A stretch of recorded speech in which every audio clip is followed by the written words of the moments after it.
नहमदुहु व नुसल्ली व नुसल्लिमु अला रसूलिहिल करीम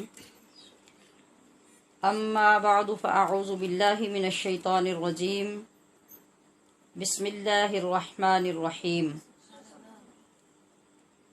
व मिनन नासि मन यशरी नफ्सहु इब्तिग़ाअ मर्ज़ातिल्लाह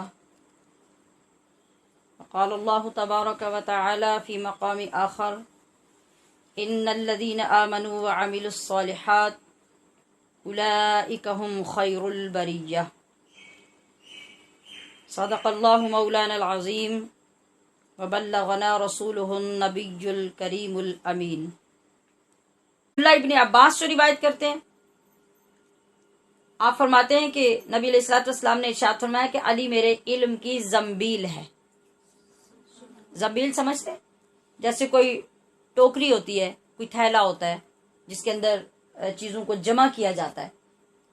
इसके बहुत से मानी है। इसका माना जाहिर करना भी है जंबील का, और कोई बास्केट, कोई टोकरी, कोई थैला, कोई बैग, इस टाइप की चीज जो है उसको भी जंबील कहा जाता है। और जैसे आप वॉलेट का लफ्ज इस्तेमाल करते हैं जिसके अंदर महफूज करते हैं चीजों को, ये इंग्लिश में ये माना भी जंबील का आता है। तो आपने इरशाद फरमाया कि अली मेरे इल्म की जंबील है। मतलब क्या कि आप सारी चीजें उस जंबील के अंदर जमा करते हैं और वहां से बकदरे जरूरत लेते हैं, और उसके अंदर रखने का मतलब होता है महफूज करना। तो जंबील का क्या मतलब हुआ कि मेरे जितने उलूम हैं वो अली उल मुर्तजा के सीने में महफूज हैं। और अगर जंबील का माना जाहिर करना भी लिया जाए तो फिर भी इसका ये मतलब होगा कि अली के जरिए से मेरे तमाम उलूम जाहिर होंगे। और हजरत आयशा रदी अल्लाह ताला अन्हा और हजरत अबू बकर सिद्दीक रदी अल्लाह ताला अन्हु और हजरत अब्दुल्ला बिन मसऊद रदी अल्लाह ताला अन्हु, इन्होंने इस हदीस को रिवायत किया जिसका तर्जुमा है कि अली के चेहरे को देखना इबादत है और अली का जिक्र करना भी इबादत है। पहले हमने कुरान अजीम से आपकी शान से चंद फूल निकाले, फिर आका अलैहिस्सलातु वस्सलाम की लातादाद तारीफात और जुमलों में से चंद जुमले हमने हासिल किए। अब उसके बाद आइए कि खुद हजरत अली उल मुर्तदा हैदर कर्रार अपने बारे में क्या कहते हैं, और अपने बारे में इतने दावे से पूरी दुनिया के सामने कौन कह सकता है, ये भी ज़हन में रखना है। मैं और आप कोई दावा कर सकते हैं? इतने मामूली से इल्म वाले लोग उठ के किसी चीज का दावा नहीं कर सकते, बल्कि वो जो बोल रहे होते हैं वो उससे भी डर रहे होते हैं कि कहीं की गलती ना निकल आए। और हजरत अली उल मुर्तजा दावा फरमा रहे हैं, अपनी तारीफ खुद फरमा रहे हैं। ये जुमले बहुत तवज्जो से सुनने वाले हैं, हर इल्म हासिल करने वाले के लिए और इल्म फैलाने वाले के लिए, कि बंदे को किस मकाम तक जाने की अल्लाह करीम ने वुसअत अता फरमाई है। अब आप क्या फरमाते हैं? फरमाते हैं कि नबी करीम सल्लल्लाहु ताला अलैहि वसल्लम ने मुझे इल्म के 1000 बाब अता फरमाए। आपकी छोटी सी एक किताब होती है ना, छोटी सी किताब जो सिलेक्टिव होती है, सिलेबस निकाला होता है और उसमें 8-10 बाब आ जाएं तो आप उस पर ही फख्र करते रहते हैं कि हमने पूरे 10 के 10 बाब पढ़े थे। और नबी करीम सल्लल्लाहु अलैहि वसल्लम ने हजरत अली उल मुर्तजा को क्या अता किया? आप फरमाते हैं कि इल्म के 1000 बाब मुझे अता फरमाए। और अगला जुमला फरमाते हैं कि मैंने उन 1000 अबवाब में से हर बाब के आगे एक 1000 बाब मुस्तनबत किए। हर बाब का फिर 1000 बाब बनाया, यानी इतनी डिटेल, इतनी तशरीहात, इतनी तफसीलात उसके अंदर मैंने जिक्र की, जमा की कि 1000 बाब में से हर बाब को फिर मैंने 1000 में तकसीम किया। फिर आप अपने बारे में फरमाते हैं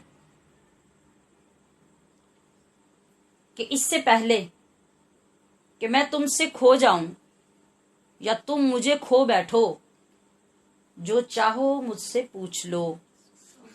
आप पूछने वाले पे पाबंदी है कि वो सिर्फ कुरान की आयत से ही पूछेगा, या किसी हदीस के बारे में या रिवायत के बारे में पूछेगा, या अपने अरब के कल्चर के बारे में पूछेगा, या उनकी जात या उनके खानदान के बारे में पूछेगा।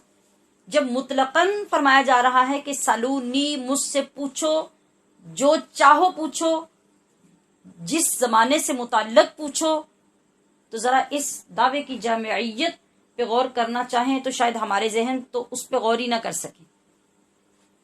तो आपने फरमाया कि मुझसे पूछ लो। आगे क्या फरमाया? फरमाया कि क्योंकि जिस तरह तुम जमीन के रास्ते जानते हो, और जमीन के रास्ते कोई कितने जान सकता है, और वो जो जमाना था जो आज के ये जो दौर था, जो साइंस का दौर था और टेक्नोलॉजी का दौर था, ऐसा तो कुछ नहीं था। उस दौर में जिन लोगों को आप मुखातब फरमा रहे थे, उनको आप ये फरमा रहे थे कि तुम जमीन के रास्तों को जितना जानते हो, वो कितने रास्ते जानते होंगे, कहां तक अप्रोच होगी, कहां तक नॉलेज होगा उनका, जिनको आप ये फरमा रहे हैं। आप फरमा रहे हैं कि जिस तरह तुम जमीन के रास्ते जानते हो, मैं उससे ज्यादा आसमान की राहों को पहचानता हूं। दो लफ्जों पे गौर फरमाइए। लोगों के लिए आपने लफ्ज इस्तेमाल किया जानते हो, और अपने लिए लफ्ज इस्तेमाल किया पहचानता हूं। जानने और पहचानने में पता है कितना लतीफ, कितना खूबसूरत, कितना बड़ा फर्क होता है। जानते हैं, जानते क्या हैं आप? पाकिस्तान में कितने सूबे हैं, कितने जिले हैं, कितनी तहसीलें हैं, अगर आपने खुशकिस्मती से याद किया हुआ तो आपको पता होगा, वरना आज की जनरेशन को तो ये भी चीजें पता नहीं होती, इल्ला माशा अल्लाह। तो अगर आपने याद कर लिया तो आप कहेंगे कि मैं जानती हूं, मुझे मालूम है। आप जिस इलाके में रहते हैं, आपका इलाका आपके जिले में किस तरफ वाक़या है, आपके अजीज व अकारब कहाँ कहाँ हैं, आपका कॉलेज स्कूल किधर है, आप उन सब चीजों के बारे में जानते हैं। पहचानता कौन है? पहचानता कौन है? मतलब आपने ये तो सुना हुआ है कि गुजरात के शमाल में, जुनूब में, मगरिब में, मशरिक में ये इलाका वाक़े है, और या ये चीज वहां से मिलती है, या कोई भी चीज जिसके बारे में आपने नॉलेज हासिल किया हुआ है, आपने उसके बारे में जाना है। तो पहचानता बंदा कैसे है? वअल्लम आदम अल-अस्माअ कुल्लहा। पहचानता बंदा तब है जब उसने कुछ देखा होता है या उसको दिखाया जाता है। तो आपने क्या फरमाया कि तुम तो जमीन के राहों को जानते हो और मैं आसमान की राहों को पहचानता हूं। अब इसकी गहराई को खुद आगे समझने की कोशिश कीजिए।